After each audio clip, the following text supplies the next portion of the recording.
Hi అందరికీ, welcome to my channel. Crochet నేర్చుకోవాలి అనుకునే బిగినర్స్ కోసం ఈ వీడియో.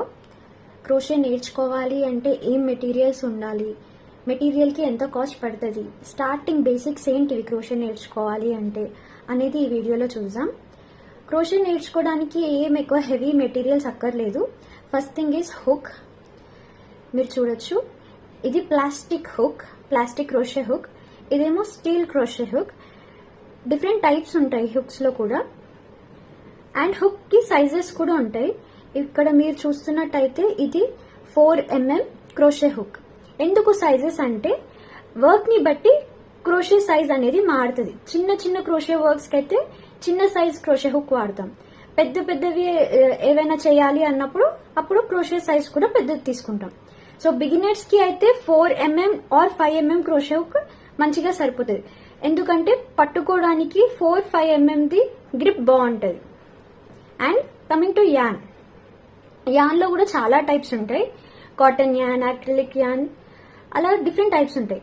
నేనేం సజెస్ట్ చేస్తాను అంటే బిగినర్స్ కి ఏ యాన్ అయినా పర్లేదు, దాని లావ్ అనేది కొంచెం ఎక్కువగా ఉంటే చాలు. అండ్ లైట్ కలర్స్ తీసుకోండి. ఎందుకు లైట్ కలర్స్ అంటే మనం స్టిచెస్ వేసినప్పుడు లైట్ కలర్స్ అయితే క్లియర్ గా కనిపిస్తుంది ఏంటి అనేది. డార్క్ కలర్స్ లో స్టిచెస్ అనేది సరిగ్గా కనిపించదు. సో క్రోషేలో నేర్చుకోవాల్సిన ఫస్ట్ స్టెప్ ఏంటి అంటే స్లిప్ నాట్. స్లిప్ నాట్ ఎలా వేయాలి? ఫస్ట్ 2 fingers కి థ్రెడ్ ని ఇలా చుట్టి క్రాస్ గా వదిలేసి, ఏదైతే ఈ లూప్ ఉందో ఈ లూప్ లో మన 2 fingers పెట్టి ఈ రన్నింగ్ థ్రెడ్ ని లాగితే ఇదే స్లిప్ నాట్.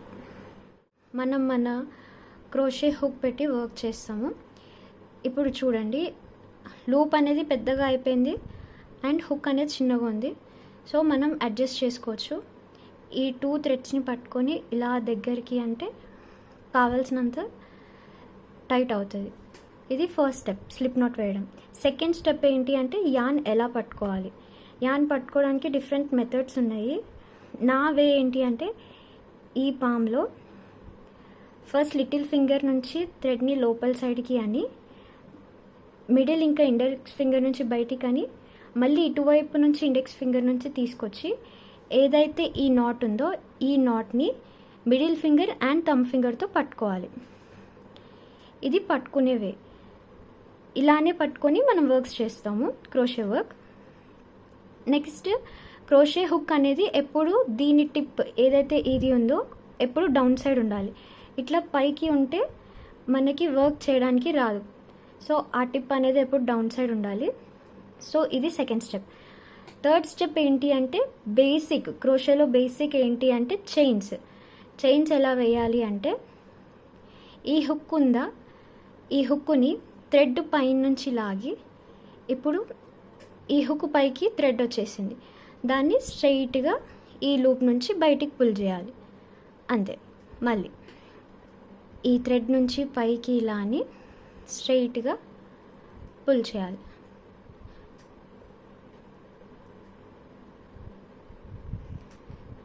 సో ఏదైతే ఇప్పుడు మనకి ఇది ఫామ్ అయిందో వీటిని చైన్స్ అంటాం.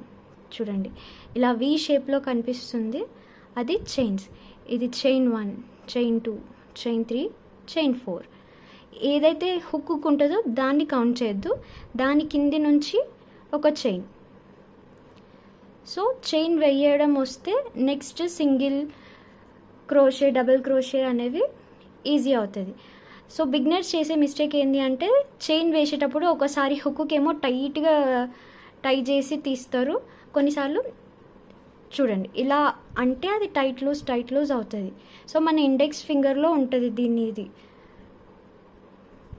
సో కొన్నిసార్లు లూజ్, కొన్నిసార్లు టైట్, అన్ఈవెన్గా ఉండొద్దు. చైన్స్ ఈవెన్గా పైనుంచి కింది వరకు ఒకేలాగా ఉండాలి. ఒకసారి టైట్గా ఒకసారి లూజ్గా ఉండొద్దు. సో వన్స్ అగైన్ నాట్ వేయడం, ఈ నాట్లో హుక్ పెట్టి కావాల్సినంత అడ్జస్ట్ చేసుకొని పట్టుకొని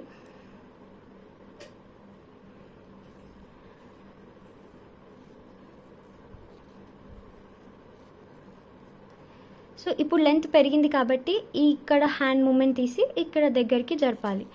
హ్యాండ్ మూమెంట్ అనేది మారుస్తూ ఉండాలి, లెంత్ పెరిగిన ఒక దిక్కు.